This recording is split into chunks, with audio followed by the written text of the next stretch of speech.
我呢個樣唔好睇，睇第二個啊。點啊？呢位仁兄着到黑掹掹咁。係，大家好，我係阿古。撈咩㗎你？小弟係呢個裝修判頭嚟嘅。裝修判頭。係冇錯。你呢一身衣着擺明係黑裝修㗎啦。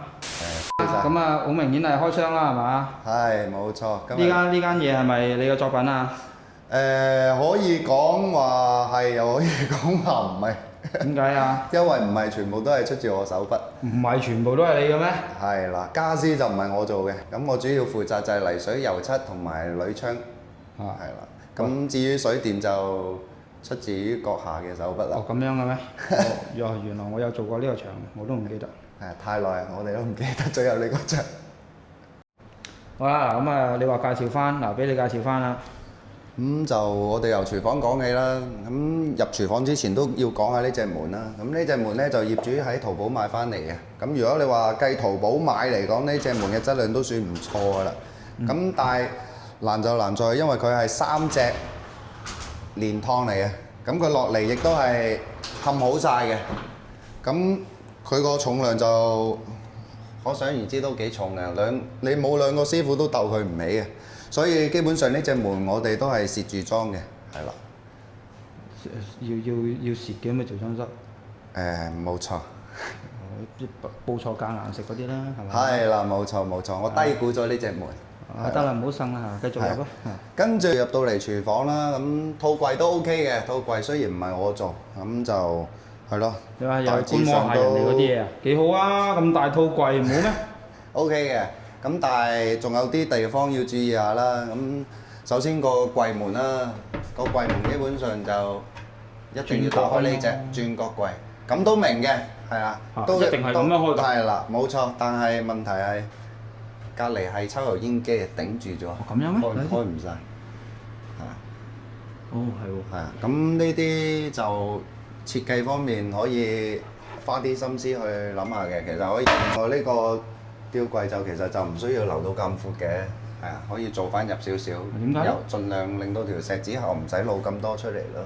哦，但係其實呢條橋係我出嘅。咁啊 OK 嘅。點解咧？因為我預咗咧，佢嗰啲尺寸咧一定係做唔準嘅。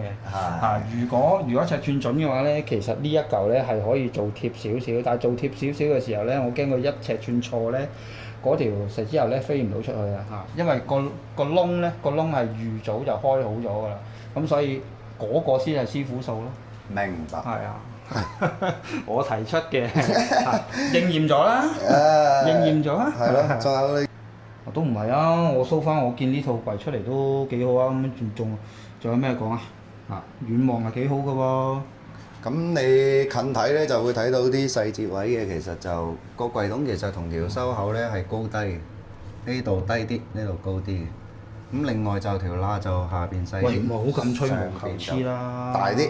咁呢個係職業病。咁我係負責把關嘅，我一定會睇翻呢啲細節位嘅。係啦。開下啦，玩下啦。係啊，咁客人接受得到就 OK 嘅。咁呢個就係啲轉角變形拉籃啦，咁都 OK 嘅。係啦，可以利用埋入邊啲空間。梗係 OK 啦，我裝㗎。係嘛，辛苦你。係啊，玩咗半日啦。係啦。隔離呢一套都係。不過我嗰啲就唔講啦嚇。你睇下，係啦。穿梭機咁啦，算啦。唔介紹。我哋繼續啦。聽聞你呢份嘢係蝕錢㗎。咁我哋繼續啦，咁啊之後咧幾好啊，遠睇，係嘛？遠睇幾好啊。係啊，咁就呢度大廳啲櫃咧，同入邊廚房又會有唔同啊，因為呢度啲係3合1家私嚟嘅。咁頭先廚房嗰啲係釘裝家私，咁點樣去分別咧？打開個櫃門，咁你見到有呢啲螺絲帽，大粒啲嘅螺絲。係啦，咁佢就靠呢啲去鎖死個每一塊板嘅。咁呢啲有啲咩問題出現咧？用耐咗咧，佢啲板會分離嘅，咁同埋就會變到抹口。即係佢係靠呢個餅仔。因為佢係靠呢啲餅仔去鎖死每一塊板嘅。咁呢啲餅仔又唔係話非常之堅固，你稍為扭大力啲咧，都可以成粒螺絲扭翻出嚟嘅。嗰啲仔細位影唔到㗎啦嚇，咁然後繼續行入去啦。咁啊，你途經呢度都講下隻門框啦，係啊，咁啊。會發生咩事先呢份嘢其實？哦，呢份嘢最主要就係因為呢個框係後加嘅，咁基本上我哋泥水完晒㗎啦嘛，咁我哋黐腳線就全屋有黐嘅。咁通常我哋去到門窿位側邊，我哋都會留翻些少位俾佢裝完門，我哋先會補翻嚿瓦仔去收口嘅。咁但係因為呢度係唔會預裝門㗎嘛，係啊。即係當初冇遇到有裝門框嘅，係啦，所以就腳線就轉埋彎。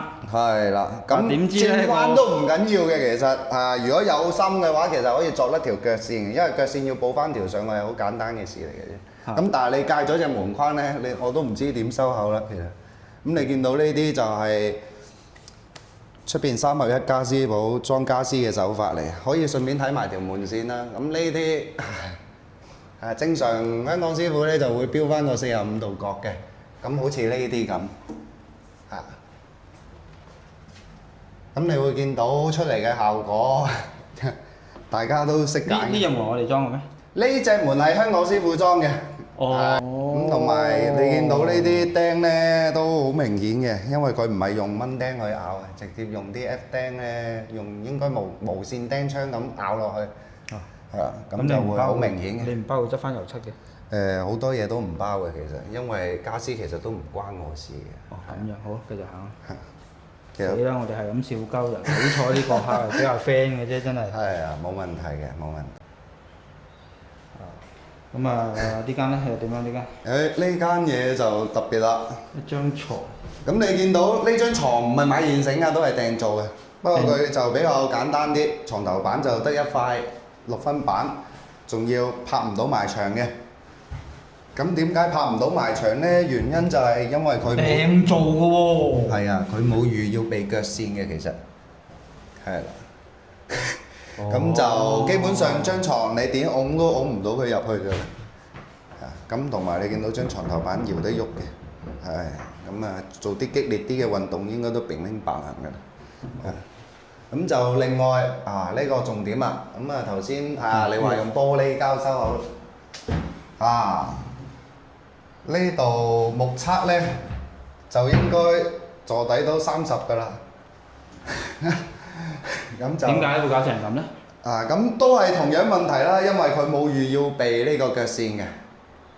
咁基本上隻櫃推到去個腳線前邊就停㗎啦，咁就所以就有啦。係啦，有條罅，咁佢就照打膠收口嘅啫。咁你話我哋釘裝家私嘅做法呢，就係有分別啦。呢個就係香港師傅裝家私。即係大家做隻櫃。係啦。香港同大灣區係嘛？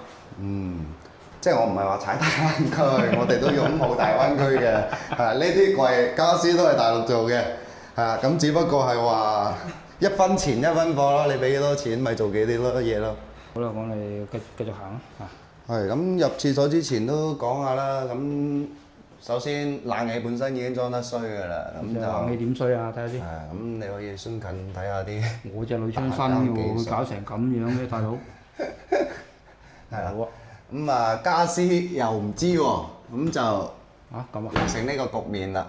咁呢個問題點解會出現呢？就係因為第一個啦，就係業主就將啲嘢打散咗嘅，冷氣就自己揾師傅裝啦。咁家私又揾自己出邊嘅師傅去做，咁就形成溝通上面可能欠缺溝通，就會出現呢啲問題。因為家私唔會知你呢度有個冷氣，冷氣佬亦都唔會知你呢度有個櫃㗎嘛。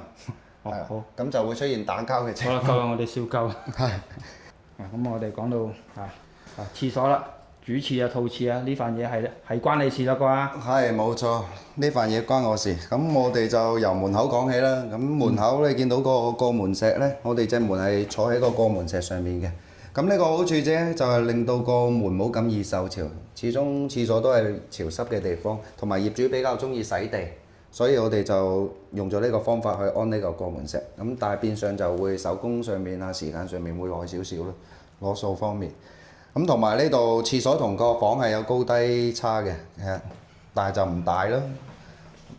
所以入邊我哋都會做翻個帶帽嘅嚿石。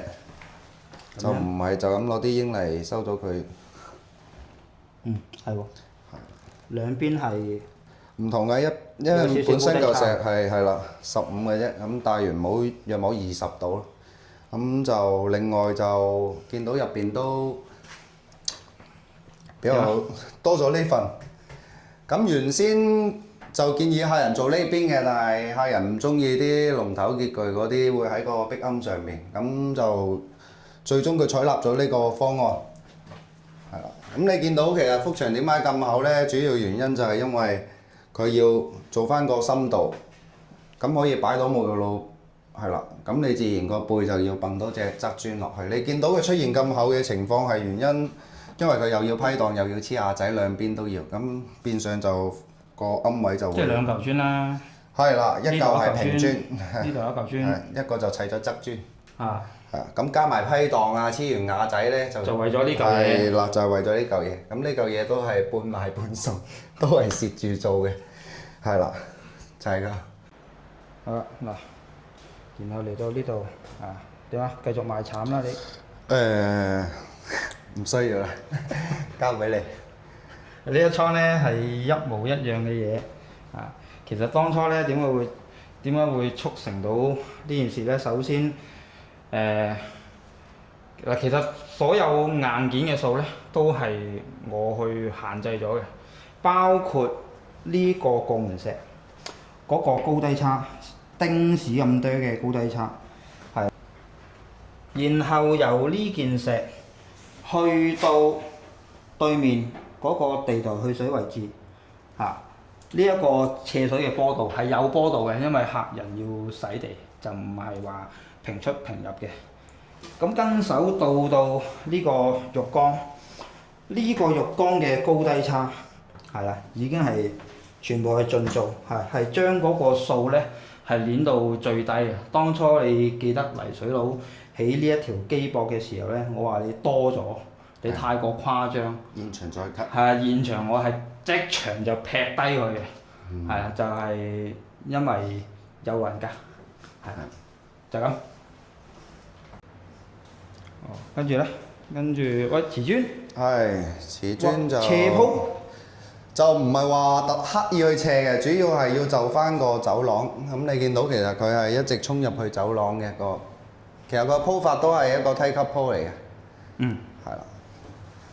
但係點解會望落去斜？咁係主要因為呢個廳係啦，大家眼見其實佢係一個鑽石型嘅廳嚟嘅。鑽石。呢度一幅斜嘅牆，呢度一幅又斜嘅牆，咁你變相咧就好難就。